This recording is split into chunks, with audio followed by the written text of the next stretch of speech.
before the Gossip Girl revival, there was the original Gossip Girl. And before that, there was the Gossip Girl book series. I stumbled upon this book in the 8th grade. And when I tell you I was hooked, I was hooked. I have read every single book, including every single spinoff. And of course, I was a huge fan of the show. So let's talk about the differences, like a few of the differences between the books and the TV show. So the Queen Bee actually has a younger brother, which wasn't mentioned in the series at all. And then when her mother remarries, they have a baby girl named Yale that I believe Blair named.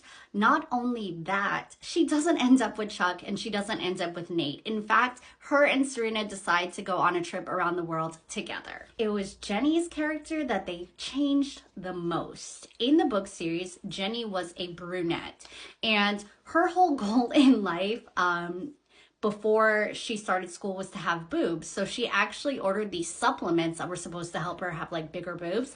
And she went to like double D's within like a few days because of those supplements. So not only that, she was constantly leered at because of her boobs and made fun of.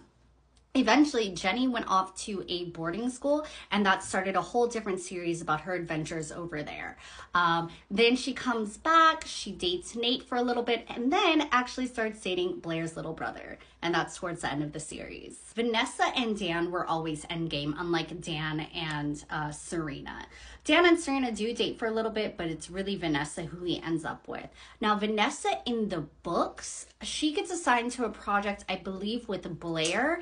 And during that project, she decides to shave her head. And that becomes really her signature, her shaved head. You know, she has this attitude. She's really into film, and she's a lot more prominent in the books. The creepiness of Chuck Bass carries over in a lot of the books. Now, in the books, he is bisexual and has a pet monkey that he carries around. In the TV series, this is nowhere to be found. Eventually, he goes off to like this like men's camp or something, and then suddenly he's at the same campus as Blair is. They run into each other and then they start dating. And it's like a serious relationship to where they're talking about what they're going to do after they graduate college and thinking about moving in together. Eventually, Blair realizes that it's too adult of a relationship for her. And then that's when her and Serena go off around the world together. Serena takes the route of becoming an actress, and her and Dan do date after like the movie bombs because she's pretty aimless. So she's like, oh, maybe I'll like study like Dan does and take courses.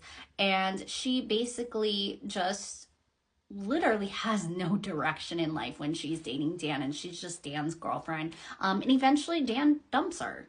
And yeah, he decides to kind of go off and do things on his own, and of course reunites with Vanessa. But she gets to travel the world with her first and true love, which is Blair. The major bomb of the Gossip Girl series was that Dan was Gossip Girl, which I think was a total cop-out. Here's the thing, in the books you never find out who it is, and personally, I love that.